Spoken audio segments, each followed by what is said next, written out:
College football fans, welcome back to the College Ball Show. He's Marshall. I'm Chris, and we're here to discuss what's going on in college football. Week 5 gave us more upsets. I mean, if you look through the top 25, we had a variety of upsets. Texas, to name one, that clearly stands out. A couple other ones that stand out too, namely Oklahoma. I think 5 or 6 in all. Um, just a variety of great games all the way to the end. We had some competitive games that kind of blew up into a blowout, like Alabama 52-24 over Texas A&M. And of course, the top 25 is kind of strangely ranked right now, so we don't really know. Like we were talking about, is A&M really the 13th best team? They're no longer that, but they were heading into week 5. So we're going to start with the recap from week 5, and then we're going to go ahead and look forward to this next week. We got some really interesting matchups. Georgia and Tennessee. Georgia looked very good last week. I was way wrong against that Auburn pick. But Tennessee, I think, has won 8 straight games. So they're looking, really, really good. Like a game that may go under the radar. Texas Tech and Iowa State is a really interesting game. Number 1 Clemson against number 7 Miami is a really interesting game. So there is definitely Virginia Tech, North Carolina, ranked versus ranked. Florida versus Texas A&M, kind of an interesting game. We'll see how that goes, but there is a variety of things to talk about, and we'll get into it in just a second. If this is your first time listening to the College Ball Show, welcome. The stream's live right here on Blog Talk Radio, blogtalkradio.com/Rope-A-Dope Radio. It streams live at Archives. It's basically the headquarters. However, you don't have to just go to Blog Talk on Rope-A-Dope and download the show there or listen to the browser. You can find this College Ball Show under the Rope-A-Dope Radio podcast at Apple Podcast, iHeartRadio, Player FM, TuneIn, Stitcher, really across the board. We're also part of the Grueling Truth Sports Podcast Network, which can be found everywhere, including Spotify. While you're at it, why don't you head on over to thegruelingtruth.com. It's football, it's basketball, it's baseball, it's boxing, it's everything in between. And real quick, if you're thinking about cutting the cord or you're not quite happy, I got something for you. It's called AT&T TV Now. It's live streaming cable. I use it myself. There is a 7-day free trial once you sign up. There's no annual contract. The plans start as low as $55 a month. You can stream it anywhere, of course. They have the cloud DVR. And right now, for signing up, you get a 30-day free trial of HBO Max. One more layer to this deal. If you sign up for the Max package, that includes HBO Max and a free month of Showtime, which is normally of $11. That's AT&T TV Now. Okay, let's get into some of this stuff. Like I said, week 5 was very entertaining. Really, week 4 last week, we spoke of how that was really the original starting date. You know what I mean? That was when the SEC came back, and it seemed like everything was almost right in the college football world. But a lot of crazy stuff happened that week and in this week. Like I said, competitive games that didn't quite end in upset, like North Carolina 26-22 over Boston College. Boston College was driving. They were very close to the end zone, ended up not going their way. They actually got in the end zone and had a 2-point conversion, took the other way, 26-22. That ended that game. But funny things like Mississippi State, with the air raid just running all over the, crazy stats against LSU, they turn around and lose to Arkansas and only put up 14 points. It was as if they were playing the Minnesota Gophers. That was 12 points, but whatever. There's just a variety of things. Oklahoma State kind of look like the team that a lot of people think they're going to be this year. Against Kansas, though, what's that say? So there was a variety of things. Memphis lost. Memphis played September 5th and then didn't play a game for 4 weeks, I think, and then finally played SMU. That was a great game, 30-27. Variety of things, happened. But two key pieces here, and Marshall, I'm going to go ahead and bring you in now. I mean, Central Florida lost 2 to Tulsa. That was a little bit of a surprise, too. But Oklahoma goes down swinging to Iowa State 37 to 30. That was a big upset. And same with TCU beating Texas 33 to 31. Texas just can't be 3-0. I think it's been 8 years since they started out 3-0. And I don't feel any sympathy at all. So Tom Herman, one of the world's greatest college football coaches, really hasn't done shit in Texas. That's surprising to some, I may say, but to me, no. It just, again, no sympathy. They should not have won last week. Have they stopped blaming it on Charlie Strong yet, or no? Is it still his fault yet, or no? It could, I mean, the racial tensions hasn't gone away in the country, so I'm sure there's some still people who believe, it's Charlie Strong's fault. Well, now this is Herman's third year out for sure. Like, dude, okay, like you're the savior, and you have Texas, and you're whatever. And you have this great quarterback who everyone loves in Sam Ehlinger. Okay, well, you should have lost Texas Tech. You needed a miracle comeback there, and then you just blew a game against TCU, who again on paper you're supposed to be better than, and you're playing at home. You had some fans there, okay, whatever. But they fumbled the ball on the goal line, and that cost them. So just another year where they're overhyped, and it really is a blow to the conference. But yeah, I mean, to give credit to TCU. Obviously, you have a younger quarterback starting, but what really benefits them is they have a veteran coach, and I swear, like Gary Patterson feels like he's been there for like 25 years. He's always kind of got the pissed off look on the sidelines. His teams always play hard. He's obviously a hell of a defensive masterminded coach. Like, I think the dude is just like kind of the perfect piece for TCU. And his numbers against Texas have always been good. And TCU is actually a 12-point underdog for that game. But if you watch the majority of it, I missed the variant because I was like driving. But it was just a game where Texas was making a lot of mistakes. TCU wasn't.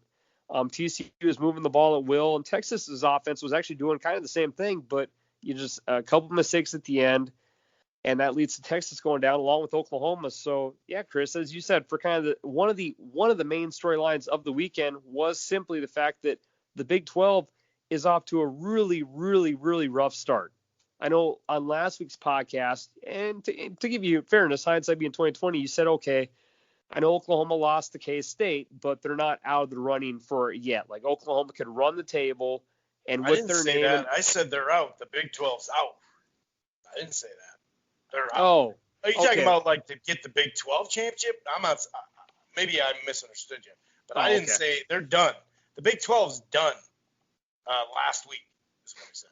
Oh, okay. In the back of my head, I thought you'd said that Oklahoma could run the table and still be in. Okay. Anyways, but nonetheless, that conversation, whether I'm for whatever, but they're for sure out now because Oklahoma's lost 2 games in a row, which they've not done for a super long time. Texas's resume is not looking pretty. You're putting a lot of faith in Oklahoma State, K-State, West Virginia. I mean, hell, they haven't lost yet. But it's just a year where, the Pac-12 is out, the Big Ten starting late. Like, okay, this could be the year where maybe, the Big 12, kind of goes head to head with the SEC just due to that circumstances, opportunities, the chances there. And then you'd have just a massive letdown from the start. That's tough. And to talk about Oklahoma, I get you lose once to K-State. I do. Right. But to do it again to Iowa State, like, okay, like, obviously Rattler is not Baker. He's not Kyler. He's not Jalen. But, I mean, if you're an Oklahoma fan, you got to be wondering what the hell is going on with our team. I mean, this is a spoiled fan base like I am as a Tar Heel basketball fan. Like, I get that college fans sometimes get very fortunate for the teams they support, but my God, I mean, what is happening with the fact that you've lost 2 games in a row? Like, that's, Chris, that hasn't happened. It's been a long ass time, and you're sitting at the bottom of the Big 12 now with your buddies Kansas. That's not normal territory for Sooner fans to be there with the Jayhawks. Holy shit. No, not at all. I will say this. They do have their number one running back out and two of their top receivers out. And when you are breaking in a new quarterback that's younger, that doesn't have this experience of playing in big-time games like all those other guys we mentioned, Mayfield a little less, but the other two definitely played in big games. I mean, Murray started half the season for A&M when he was there. But either way, it's not a good look. Like you said, it is not a good look. And, their defense has always been garbage. And when they're not phenomenal on offense, that kind of plays into it. Texas is real mediocre at times. Sometimes they look great. It does look like their offense is good. But, like you mentioned, since TCU actually joined the Big 12 back in 2012, they're 7-2 against Texas. So they're not afraid of the Longhorns whatsoever. And just a little bit more in there, Oklahoma 0-2 in the Big 12 play for the first time since 1998, which is not a couple of years ago. That is quite a long time ago. Yeah, they're screwed, and the other teams, like you mentioned, they're not going to do much either because they'll end up losing as well. So the Big 12 is done. They lost 3 games to the Sun Belt, and one of those games was Kansas State. And Kansas State, as we know, beat Oklahoma. So that triangle theory doesn't always work out to who's going to win a game, but it sure works out in rankings of you're not going to do shit. And that's not a good look. And that really puts in perspective, they've already dropped a game to a Sun Belt team. No disrespect, Sun Belt. But then that team turns around and beats the quote-unquote top program in your conference. What were you going to say? And just to kind of to give a little bit of credit to Iowa State, I mean, you have a coach in Campbell who's been there for so many years, Chris. Every year they seem to be getting better. I guess they had a little bit of a letdown last year, but they're always achieving above expectations for a city in Ames, Iowa, which is, freaking BFE, So credit to him. Brock Purdy, who had a turnover last week against TCU, which made ESPN not top 10, one of the dumbest passes ever, had a nice bounce back game. And I just wish that we would have had the full crowd there. I've always kind of just enjoyed cheering for Iowa State just because they are kind of that small underdog, normally with a really raucous crowd. I know some people were there, but that's a hell of a win.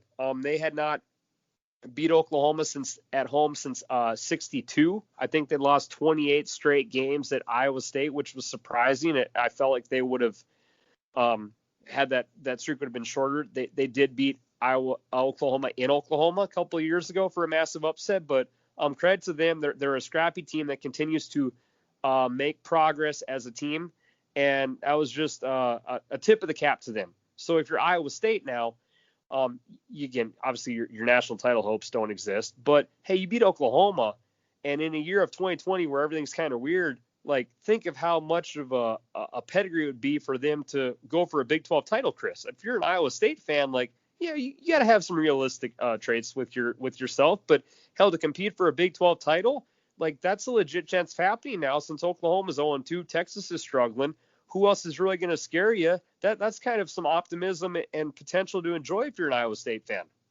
It is wide open, and that's fun. It's kind of like how we've always been talking about on the second part of the college ball show, which is in January when the national championship is over. We go to college ball, and we always say, is this year that Kansas finally going to give up the Big 12? Well, this is one of those years. Another guy in that game, Hall, the running back, 28 for $139 and 2 touchdowns. He really made a difference on some of those breakout runs. And it just seems like when he runs, he just puts everything into it, and he's like spinning around, still like getting loose. He played a hell of a game. And speaking of a hell of a game, Georgia just, dominates Auburn.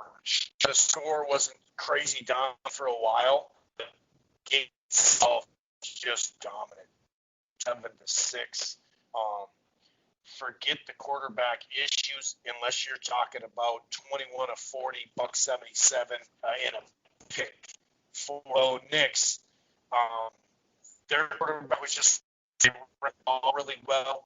45 carries, 4.5 clip, and 45 carries. That's pretty good. Jackson had a great game, 9 of 147 in the air. But, I mean, Georgia looked so much better than the week before.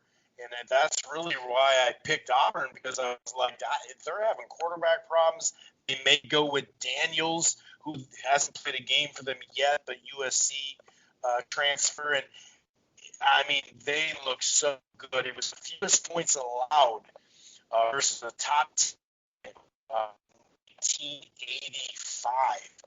Georgia looked damn good, man. And Bama is rolling. They got 2 100-yard games out of their wide receivers. Mechie, the third, 5 for $181 and 2 touchdowns. And Waddle had 5 for $142 and a touchdown. Jones really had a good game, 4 touchdowns total in that whomping over A&M. But I gotta say, I'll admit when I was wrong, and I was definitely wrong with Georgia and Auburn. But Georgia looked damn good, and they didn't even go to who I thought would be their quarterback, because he got cleared to play. He didn't get cleared to play in week 1. Is that, what is it, JT Downs? Or I forgot the guy's name now all of a sudden. But the USC transfer, who I thought was going to take over for him, they looked damn good in that game. Yeah, they did. And my good buddy, he was telling me all morning, like, all right, so why should I not bet Auburn? Because he saw the +70. He's like, well, shit, like, Georgia's quarterbacks were struggling. Like, Auburn has a quarterback who, and Bo Nix is not a potential Heisman kid. I don't think Kyle Trask is either, but we'll get to that. But, he was like, okay, so a team with a better quarterback is getting 7 points, and you don't have to worry about the road issues as much as normal. I know Georgia normally has a pretty raucous crowd with all the same colored shirts, but, he was like, well, what the hell? And after about 5 minutes after the game started, he's like, oh shit, like that's money that's just been like burnt, because Auburn had nothing going. Freaking Georgia, they dominated the pace of play from the start. Auburn couldn't get any drives going.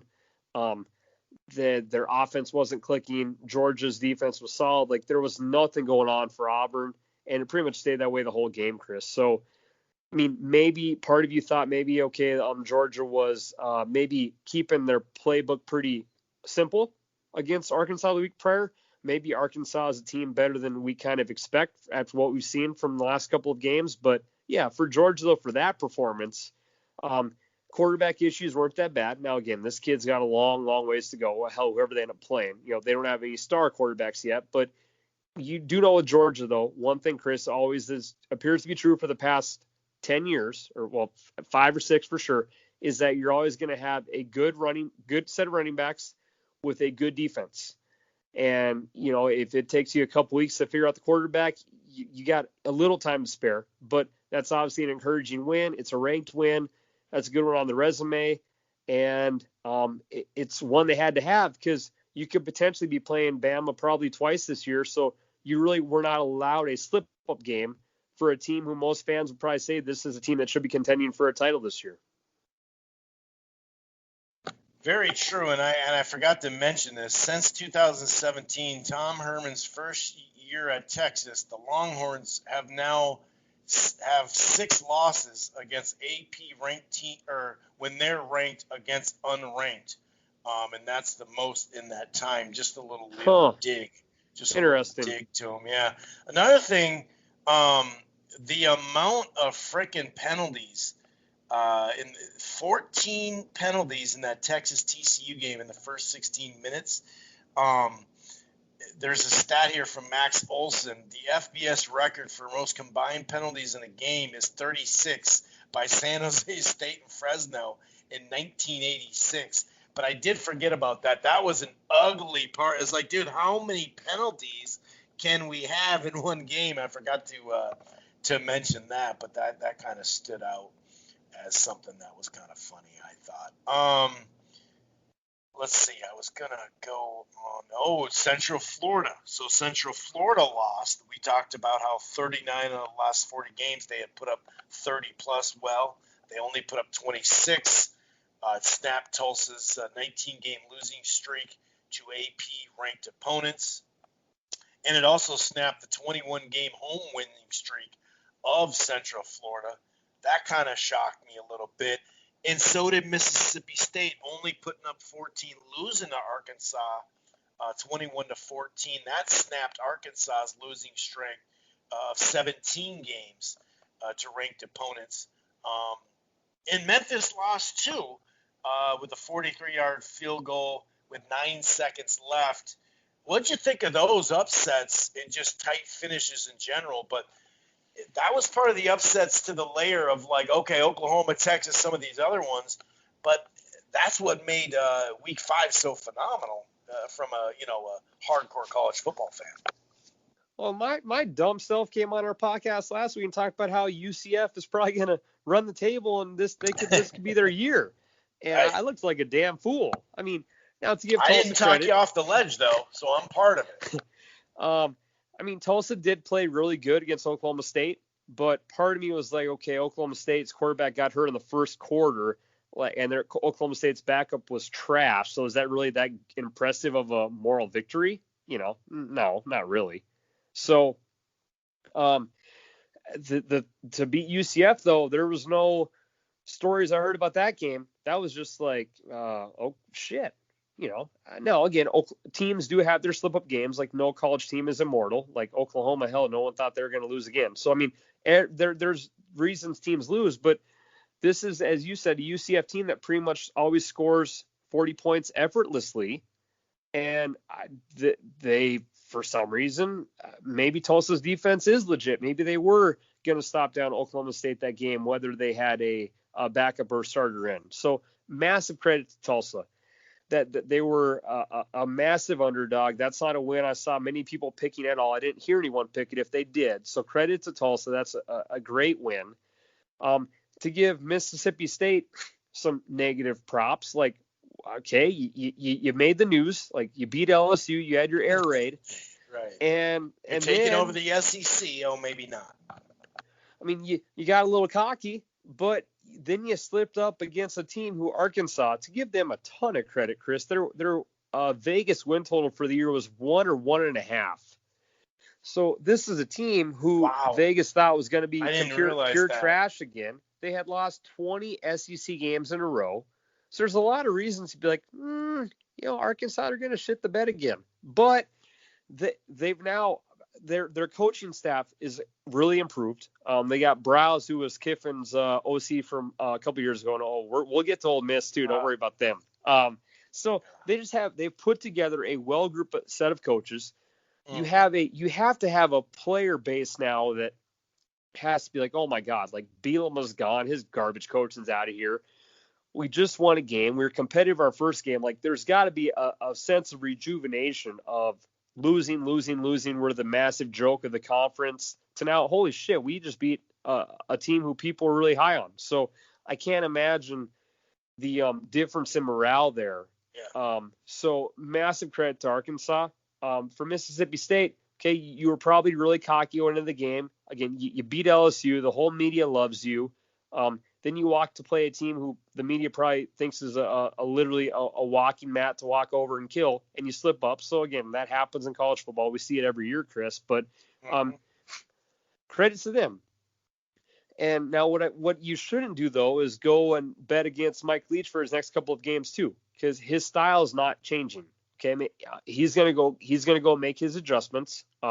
Again, I've heard many people say that him and Kingsbury are two of the wisest coaches for offensive play calling in the whole country. One's in the NFL, one's still in college. So I don't think when you've been a wise, smart GOAT offensive play calling coach, you're gonna lose your touch. He'll make some adjustments. I wouldn't start to fade them. I mean, it was a slip up, but I wouldn't. Well, it's not like they got to play the Gophers defense next week either. No. So, yeah, just credit to them. And again, I could care less about Arkansas. I'm not a diehard fan. But to win a game after you've lost 20 conference games in a row, that's a good feeling. No team unless it's like Duke basketball, and they never would do that lately. But if you lose 20 games in a row in your conference, that's got to feel like a hell of a celebration to pull off a win. Just credit to them. They upset them. It wasn't pretty. Hell, they almost screwed up taking a knee. There was like, you're right. I forgot about that. I was watching the game, and it was like, okay, so there's about a minute 20 left, and Felipe Franks, the quarterback, like takes a knee, but he like scoots back, and he's like standing up for like 10 yards, and the line's kind of like just chopping their feet and trying to hold back the defense. And then the defense was like, what the F? And they started attacking. There was a personal foul, and Arkansas, they had to stop the clock and back the ball up 15 yards, and they had to punt. Like, it was that's the sign of a team who's lost 20 games. That's how you win. When you screw up a kneel down play, you got room for improvement, but they got the job done. So it wasn't pretty, Chris, but an ugly victory over a pretty loss-any day. Credit to them. Yeah, definitely. And just to kind of wrap up some of the other games as we get through this, BYU and Louisiana Tech actually was a competitive game until it wasn't. 45-14. Wilson looked really good. 24-26, 325, 2 touchdowns. He added 8 rushes with 43 yards and 3 touchdowns, so 5 touchdowns total. And then SMU Memphis game. Memphis had a tackling issue, which we've seen that, with COVID, but since they didn't tackle for like a couple of weeks because they played, like I mentioned, they played September 5th and then had 3 or 4 weeks off and then played again, and they purposely didn't tackle. Well, somebody told Reggie Robertson that the SMU wide receiver last year, he had 6 catches of 40 plus yards in 8 games. Okay. This year he already has 3 plus 50. Including a 70-yard and an 85-yard touchdown. That didn't go good for him, and they shouldn't have scheduled that early. Even given an extra week or 2 would have helped a whole lot instead of trying to kick off that first opening week. Like I mentioned, that North Carolina-Boston College game was a very good game all the way to the wire. There was a team that won, and I can't remember who it was now. Oh, I think it was NC State-Pittsburgh, because remember, we talked about Pittsburgh. I said, yeah, but NC State this year is really bad. Did you see that last game? Yeah, they're bad, but are they that bad? 30-29, and I think that was the game that all they had to do, what game was it? It was a game where the quarterback ran out of bounds with 1 second left in the back of the end zone rather than just moving around a little bit. Because it was like, do you punt and risk getting blocked and having the Michigan State thing happen? Or do you just take the safety, have a free punt where there's nobody going to block it? Or do you just run out the clock? I think they had like 7 or 8 seconds left. And they ran out the clock. They got to the point where nobody was going to hit the guy yet, and the quarterback still ran out of bounds. Like, what the hell? They ended up winning the game. But I was like, what are you doing? But, Pittsburgh went down early, like we mentioned, or like you mentioned, I should say, the fact that they always seem to sneak up and bite someone, but then somebody sneaks up and bites them. But we might as well just get to the Ole Miss Kentucky game. I never would have seen 42 and 41 points out of either squad in this game, Marshall. No, and I think I'll give Lane credit. He's also got a lot of work to do. That Ole Miss defense is trash. So it is going to take the Lane Kiffin offensive play calling skills to win them games, because their defense ain't stopping many people, Chris. Because as you just said, when's the last time Kentucky dropped 41 in a game? I mean, they're normally a 23-20 grind you out, run the ball offense. So, but if you're Ole Miss, hell, they were a 7-point dog. They found a way to win. Normally in college, until you get into like the later overtimes, you normally never miss an extra point. But once they missed the extra point, all you had to do was score and make yours. So credit to Ole Miss. That a lot of people, I think, were kind of surprised, because last year Ole Miss had that John Reese Plumlee at QB, and that kid could run.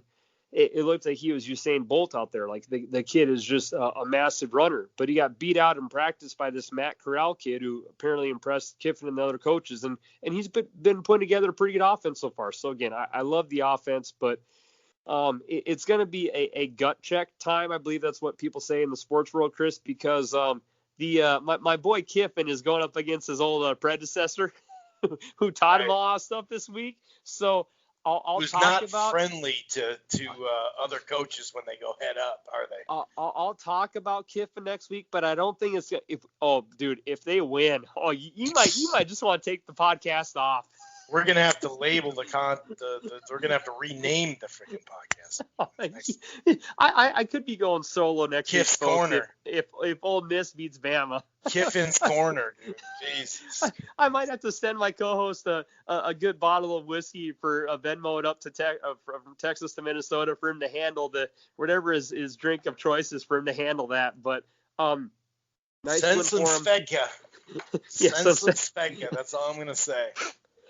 So yeah, credit to them. But I hit my quote. I'll move on. One game that would have made, I would say, some tabloids, and I know that this team is kind of trash, but the game under them on ESPN was Jacksonville State, Florida State. And if you were watching that game, actually, I doubt many people were, but if you had that game, yeah, I was gonna say capital I, capital F. If you had that game on your ESPN bottom line ticker, which I saw, it was 14-0 Jacksonville State. And in fairness, I've not seen the score since Saturday, so I wasn't actually sure who won. But Florida State did come back to win. But God, I mean, Miami sent you to a different world. I mean, Miami kicked the crap out of them. And if they would have lost to Jacksonville State, I know Norvell's got COVID. It's not been an ideal start for them, but. And that's all I got to say. But Florida State almost blew one to Jacksonville State. So, man, that program is just struggling. It's funny, Chris, because every year, and I'm sure you probably get tired of hearing it as Hurricanes fans, every year, man, Florida State, they'll get back on the map this year. I think they've been driving drunk for about the past 6 years because that map has still been lost, my friend. Yeah, and they're the offensive lineman recruitment. I don't know what the hell's going on there, but it's been bad for so long now. And, I mean, they made that championship run and won it at the buzzer, but ever since then, well, they did make it back that one year, and then Oregon kind of messed them up. Good old crab legs. Splits. Yeah, exactly. He was getting on his soapbox, but not like a political thing. I mean, he was saying something, announcing it to the cafeteria. But that was a couple years ago. We won't get into that. Last seen throwing a bunch of interceptions anyway. But yeah, it was a fun week. And another positive, there was only 2 postponements this week, whereas we were averaging about 5 or 6 games. So here we are, week 5, only 2 postponements. And those were the 2 going into the week, and nothing changed. So there's only 1 postponement this week on schedule. And I haven't heard of a breakout yet. It's Monday, though. So who knows? And we don't really know because a lot of the colleges don't share the information. But even if it's only 2 games again next week, that would be a positive. Because I really think the Big Ten in the Pac-12 with the daily testing, I don't think they're going to miss games. The funny thing is, though, there'd be about 3 teams, if not 4, if they would have, went with their normal schedule, the Big Ten, that would have missed 2 games already. Well, actually, in Illinois and Michigan wouldn't even came back in the original thing because 2 of those teams weren't going to come back, and then that's why they halted it. But we can kind of play off we want to talk about Florida a little bit because they're the Pitts and Kyle. What is it? Not Trash, but Trask. It's Trask, right? Yeah, it's Trask, yeah. Because that's a close one there with the trash thing. He's not trash. 10 touchdowns, 6 of them have gone to Pitts, who looks like a tight end / wide receiver. And they played, the defense, I don't know what's totally up with them, but they are putting up points. And that was always the problem with Florida, is putting up points to go along with the variety of talent that they usually had, especially on the defensive line and in the secondary cornerbacks especially, right? But safeties too. They got a game coming up, week 6, Florida and Texas A&M. Now, Texas A&M somewhat hung a little bit, right, with Alabama until they didn't. Virginia Tech and North Carolina, we get to see what these two teams are made of this season, both 2-0. A couple other, the Red River, 1-2 and 2-1, but ranked 22nd is Texas and unranked Oklahoma. How many times has that happened, in the Red River shootout? But let's talk about some big games coming up. Obviously, Clemson, Miami, we'll get to that in a second. But is Florida for real? And then how's this Texas-Oklahoma game going to turn out besides, an over-under that'll probably be in the 70s? Can you imagine being an Oklahoma fan and you start out 0-3? Oh, God. Dude, we might have to put him in the crafty pick of the week here soon. Holy shit. Losing to K-State, okay, it's a hiccup. Happened last year. Then you lose to Iowa State. Oh, they're always – but then you lose – oh, God. And then Texas is going to feel like they're all world because they beat a bad Oklahoma team. Oh, Lord. We'll see. It'll be interesting. Normally that would be like the top game we're talking about for the week, and it will get the media recognition. But as you've said, Chris, from a football perspective, it might be a fun game to watch. But if we're talking true good teams, this ain't that. You got two teams who combined have both looked really bad their past 2 weeks. I think that one thing for the game, we don't need a huge time on this, but I think obviously Sam Ehlinger playing in this game a lot before is an advantage for Texas. Normally, and this is for anything. This is for when you're Florida State, or should say when your Miami boys play Florida State. Like, it's always a tough rivalry game for a quarterback for his first time, and obviously Rattler for Oklahoma is really going to get his feet wet because you're playing a Texas team who, it's your biggest rival, and clearly Rattler's been having some issues so far too. So I think the inexperience would lean towards the experience would lean towards Texas for quarterback help. Defensively, Oklahoma is going to give up points, but I don't think Texas's defense is by means any great this year too. So I don't know. I'm with you. I think it'll be a high scoring affair, a fun game to watch. And I guess you'd have to barely lean Texas because the quarterback play of Oklahoma has not been that good yet, and I don't think you can take them. Yeah, I like Texas in that game. I think that those key guys, I think 2 out of the 3 guys missing this year, it's just a little too much with that, type of experience and the inexperience, like you said. What about Florida, Texas A&M? I think we're both on the same page that Florida will win. But is Florida for real? They're number 4 in the country. That could be inflated, obviously. It's not like they have they beat Ole Miss and South Carolina. South Carolina is a pretty good club. Ole Miss, we're going to find out about. I know it's blasphemy to say they're a bad club, so I won't say it. We're going to find out a little bit more about them. They also have LSU coming, and then early November they have Georgia coming as well. Kentucky and Tennessee to close out the year. Is this Florida team for real? Because it seems like they're giving up like a grip of, points kind of out of nowhere. They're almost giving up 30 points a game. Very unlike Florida, who usually, like I mentioned, it's the roles are reversed and they can't put points on the board unless it's like a pick six or a punt return. Yeah, I just don't quite get all the Kyle Trask love yet. Okay, the kid's good, but let's be realistic. You lit up Ole Miss's defense, who's trash. Kentucky lit them up. Okay, so that doesn't really impress me. And then you lit up South Carolina, who you were like an 18-point favorite over. So, okay, he's done his part, but if we're looking for quarterbacks to do their part, then let's talk about, UCF's quarterback each week. Like, a quarterback doing good against bad defenses doesn't impress me yet. I mean, now you're going up a little bit of a tougher team, obviously, in Texas A&M. I think, even though they got ran out the gym by Bama last week in the second half. So I think that, okay, Florida's offense is better than normal, which is fair, but I would calm down. I think the hype for this kid is a little bit high. I think you'll get a pretty good Texas A&M performance because they were pretty shitty week 1. You got smoked by Bama week 2. I would assume that Jimbo would have the guys ready to go week 3. And as you said, Chris, the Florida's defense hasn't been that spectacular either. Like, the Ole Miss was scoring, Florida scored a lot more. And South Carolina was doing okay. So I think the number 4 ranking's a little bit high.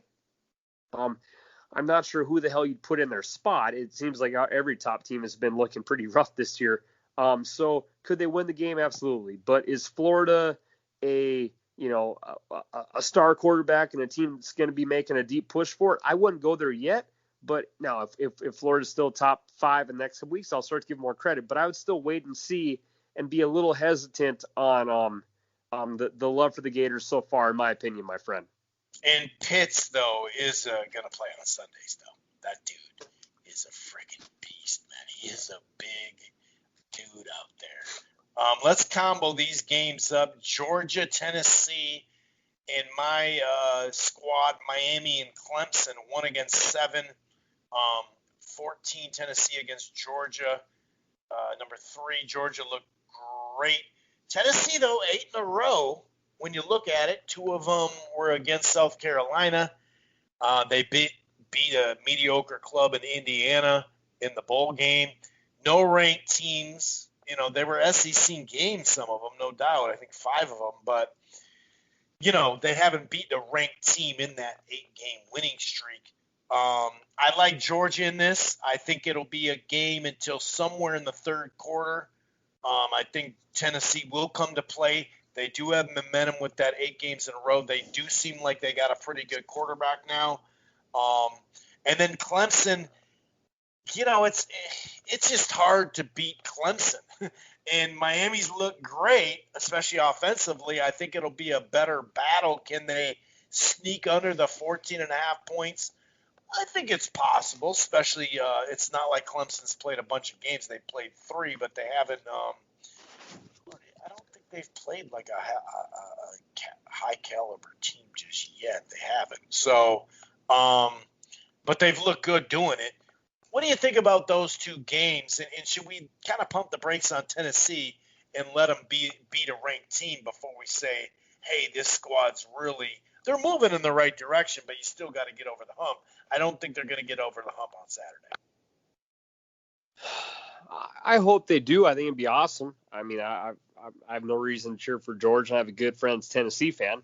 So, but yeah, you're right, Chris. They're massively better. They were a laughing stock, and they were getting shit because, like, I know Arkansas was bad for a while, but people kind of expected them to be bad. Like, the Tennessee being down was not really expected. Like, this is you guys always talk that you're a good program, but it felt like since Peyton Manning was there, like, it's been kind of a bumpy road. So you're massively in the right direction. So you're making progress. They won the national championship the year Peyton Manning left, but we won't get into that. So they're back on the right track after being much a hot mess for like 5 or 6, probably 7, 8 years. So from that perspective, yeah, this is probably the biggest Tennessee football game in the past 6 or 7 seasons. So from that perspective, you got to be optimistic. Again, Georgia, they've not looked super. I want to see the quarterback do it again. Okay, did the kid look good against Auburn? Sure, but I think a lot of that was Georgia's defense saying, "Hey," like Georgia's defense said, "F it, we're not losing this game." I'm not sure if Georgia's quarterback is that star-studded yet. Now you're going to play against another team who's probably going to be a little more capable offensively. I would think. Like, putting up 6 points is pretty rare. So I would lean to bet Tennessee. I think you get a little bit of value there. And for the other game you mentioned, you're right. It's so hard to fade Clemson. Like, they're still the best team in conference, and it's just like, okay, North Carolina's gotten better. Like, these teams have gotten better, but every year that we got to talk about teams getting better, but Clemson gets better each year too. So it's really hard to ever just, And got a pretty decent dude under the helm there too, you know.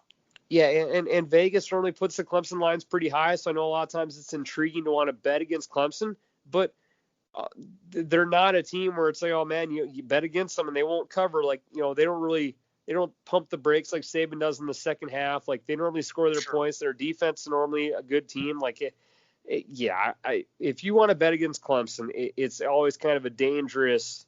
It's a dangerous risk because they probably deserve to be almost a 20-point favorite against every team in their conference, and majority of the time they cover it, or it's going to be super, super close to not, to losing that bet. Yeah.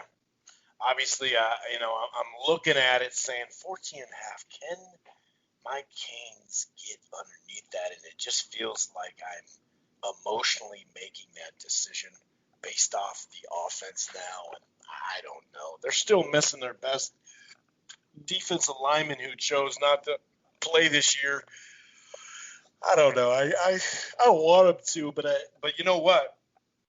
It is funny though. This is the Canes' third out of 5 weeks prime to, or not less than 5 weeks actually, because they started 2 weeks late, I think.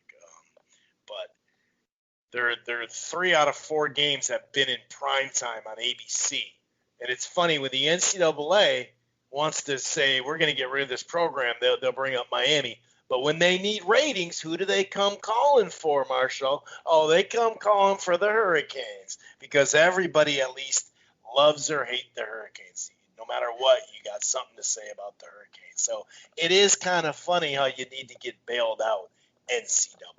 But anyway, I digress. I am picking Virginia Tech over North Carolina as a somewhat slight underdog, 5.5 points as it stands. I do think Florida will cover 5.5 over A&M. I think that's a pretty clean win. Virginia and NC State. Are we sure that Virginia can win by 9 points over this hot NC State team? That I don't know. Duke and Syracuse, who gives a crap except for take a gander in the fourth quarter. Same with Texas Tech, Iowa State, the newly ranked number 24 Iowa State. That should be kind of interesting as the game goes. Boston College, Pitt's favored by 6. That should be a pretty damn good game. TCU, Kansas State. TCU is an 8-point favorite. Are we sure that they can win that game by 8? Couple other matchups, kind of Kentucky, Mississippi State. Kentucky trying not to go 0-3.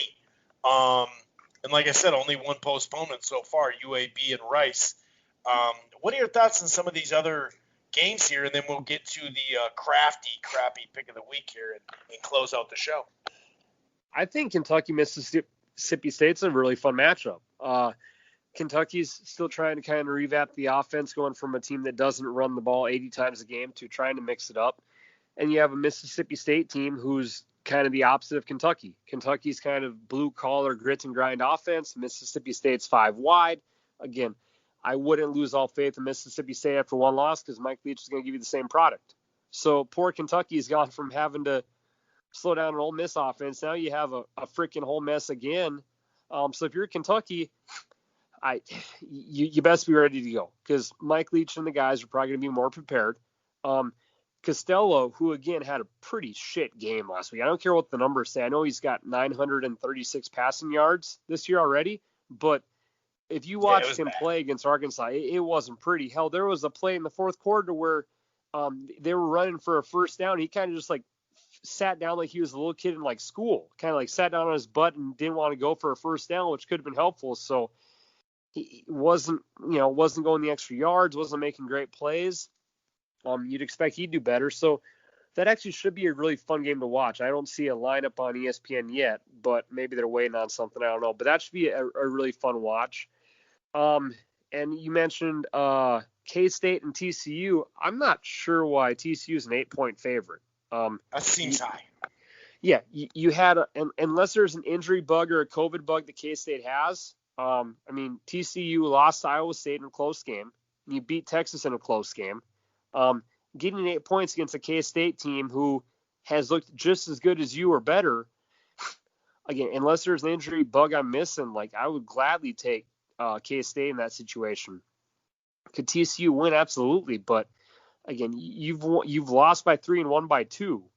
Right. So and I mean, just from my point of view, they appear to be pretty evenly skilled teams, and K-State's a pretty solid offensive squad. TCU's a pretty good defensive team. Like I think that They're spread not going to back is down. That's something we know about that program. no, not at all. And another line I would enjoy looking at is Auburn is minus 16.5 against Arkansas, which they could possibly cover. But so far, Arkansas in both the first halves of their games have been a really good team. Mm-hmm. And I got to imagine if you're getting Arkansas, you're getting a team who, holy shit, we won the first game in 3 years of SEC play, and we're playing a quarterback in Bo Nix who wasn't that good last week. I definitely think I would look at Arkansas first half because, hell, I don't think Auburn's going to have some freaking, offensive showcase. So I would really look at Arkansas first half. You're probably going to get at least 7 or 8 points in that first half spread and hope they kind of play like they have been. So I see some value. But isn't Bo Nix the savior for Auburn football because his dad was the offensive coordinator? Doesn't that line up just automatically? The savior story. was It's a good story. I didn't see a savior last week. I'll say that. I mean, he's saving it. Maybe that's what it is. Yeah. He's just saving it. Yeah, not the savior. sure. He's saving it for a couple games. So hell, I don't know. But that is a good call though with the Auburn Arkansas. No doubt about it. Maybe they have a little bit of a run in the second half. Yeah, you got good value there, in my opinion. Good value on an Arkansas team who you can't say the team's going to be overhyped. Hell, they're probably going to be the most focused they've been all the time. Dude, they may get COVID. They may get COVID that we still have. True. Yeah, that's Is there an over-under on that? How many players are going to get COVID for Arkansas after the party that they had? I gotta imagine it's pretty high. All right, should we get to the crappy pick of the week? We'll start with recap from last week and get to – there's about 3 games I'm looking at that you could choose from. All right, well, last week we went with the good old Western Kentucky Hilltoppers. They've been mentioned in years prior. The Western Kentucky Hilltoppers did have a 20-17 victory, so they got the job done. They got the W. The Hilltoppers walked into Middle Tennessee, Blue Raider country, and they got a win. It wasn't pretty, people thought it would be a little more of a precise victory, but a W is a W, so credit to them. That puts us to 2-0 on the year. If we're talking money lines, 2-0, so the boys are given winners. This week, we're gonna go to what is normally a really enjoyable college basketball game, but normally not a really high-ranked football game, especially of late. So we're going to some teams I kind of hate for sure, and Chris probably knows where I'm going. So, but I don't really care about football. I could give 2 shits about these teams. But I thought you were going to go with the FIU and bring in Middle Tennessee again because they're both O's. That's where I thought we were going. I kind of feel bad about. I like it. I feel bad about using repeat offenders. There's kind of a slap in the face I feel a team doesn't deserve. Yeah. That is so. We're going with Duke against Syracuse. Now, again, I'm a Tar Heel diehard basketball fan, so I always kind of have a little bit of a sour taste for Duke. I don't really care about their football team. But, yeah, per se. So, Duke is 0-4 this year in conference play, and they're playing the Syracuse Orangemen, who many say are a shit team this year. And from looking at the numbers, you can't disagree too much. So, this game is at 11:30 a.m. Central Time on ESPN 3, so you can easily stream that on your phones for $5 a month, ESPN Plus. Go get that app. So the game's at the Carrier Dome. The last time Syracuse had a great player in my mind was Donovan McNabb, so it's going back a ways. And Duke is a 2.5-point favorite. Chris, I'm gonna let you enjoy this one. This is, again, if this was Coach K against the guy that hits people with his car, we could be talking a pretty good game here, but it ain't. So go ahead. Well, we can't You like make that fun intro of. there? Yeah, I do like it. We can't make fun of the Carrier Dome because I mean, it isn't really. I actually was gonna do a layer there, but I don't want to go down that way. It was gonna play off the Coach K thing, and I don't. I think that I can't do it. But neither of them can run the ball worth of shit compared to college football. Obviously, both of them give up a lot of points. Neither of them can score. They're sitting at 17.5 Duke and 17.7. If you're not getting the 20 points in college football, you might as well down to D2. Just skip the FCS. 32 points in 24. That is bad. And overall, total yards, my goodness. 359 to 243. What are you doing, Syracuse? Do you have power forwards on your offensive line? They can't pass. They can't run. They can't stop the run. They can't stop the pass. They can't do anything. They can lose. They're pretty good at losing. Somehow, some way, though. Well, a couple years back, they did make a nice run as a team, and it looked like they were turning a corner. I did forget about that because didn't they beat oh, no, they almost beat Clemson. Or did they beat them? No, That close game. They beat them. Well, yeah, because Clemson, the quarterback got hurt. Right, yeah, right. So, but they had a good season that year. Like it was like, okay, they're coming back. But that. Oh, yeah. Yep. You know what I mean? They have played. This is their fifth game, both of them. So I mean that means something. Or no, wait, fifth game for Duke. Okay, man, they got an early start. Wow, they haven't won a game yet. So why not? They are the favorite though, right? They haven't won a game, but they're the favorite. According to ESPN's, and we had to get the quota in here. According to ESPN's Football Power Index, Syracuse is favored 56.8% to win this game. I'm going with the Duke Blue Devils to come into the Carrier Dome and carry a win out, get their first win of the year. The last time they won a game was, somehow Miami lost to them last year. That team was really despicable last year. I'm going to go with them getting over the hump, even though they lost 26-6 to BC. I'm still doing it. I don't care because Syracuse just looks – well, they did just come off a win. Oh, boy. No, I got to stick to my guns. I don't feel confident at all, but Duke's going to get it done. First win of the season, I got Duke. And as the cherry on top is that we've been ending these this year now, I always like to compare alumni versus alumni battle. Now, clearly, there's a ton of alumni. It seems like half the people from ESPN went to Syracuse because they have a great journalism program. The top names for Syracuse alumni, the TV show guy Dick Clark, Bob Costas, Vanessa Williams, I think from Good Morning America, the actor Taye Diggs, Jerry Stiller's a longtime actor. Obviously, Don McNabb. Hold on. Did you say Vanessa Williams? Is that what you said? What did you say after that? American what? Good. Is it like Good Morning America? Yeah, but she was a singer and actress way before any of that. Let's put that in perspective. Oh, I appreciate the insight. I was unaware of that, sir. Obviously, you got Mello, you got Mike Tirico. Hell, you could L. Dave. I didn't know L. Davis, the Raiders guy. I didn't know that either. Huh. Okay. Jim Brown, Dwight Freeney. I mean, the list of sport guys is pretty impressive. I did not know that L. Davis though was a. I didn't know that. I knew Jim Brown, but wow. Megan Kelly. Okay, all right. So that's a pretty impressive alumni.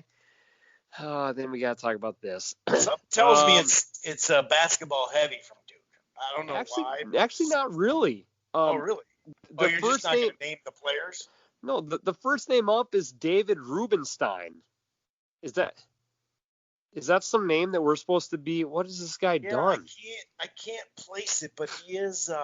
He's a American businessman and philanthropist. He's a former analyst and a lawyer, co-founder of the Carlyle Group, a global private equity investment company. Yeah, he's some just rich white collar Duke fraud. Yeah. Okay, whatever. Way to be helpful. Melinda Gates, I did not know that. Is that Bill Gates' wife? Okay, all right, well, yeah, okay. And then you got Grant Hill, Then you got Don't Elizabeth say it Dole. like that. And then you got Grant Hill. I mean, Grant Hill's a stud. You could say I know. Leitner, like, Yeah. Like, Grant Hill was a good man. Yeah, Leitner is a good man. Leitner's a punk. Carlos Boozer is actually the next basketball name up yet. Mike Posner, Ken Jong from the Hangover. I haven't seen Reddick finally popped up there after Ron Paul and Rand Paul. Oh God Almighty, what a freaking Jay Billis, Seth Curry, Kyrie. There's so many different political idea. I mean, we got a flat earther, we got a crazy Republican senator in Kentucky. Good old 90-foot walks with Jay Billis, which I think is one of the corniest segments of ESPN they do all year. And I'll do one last flick to wrap this up.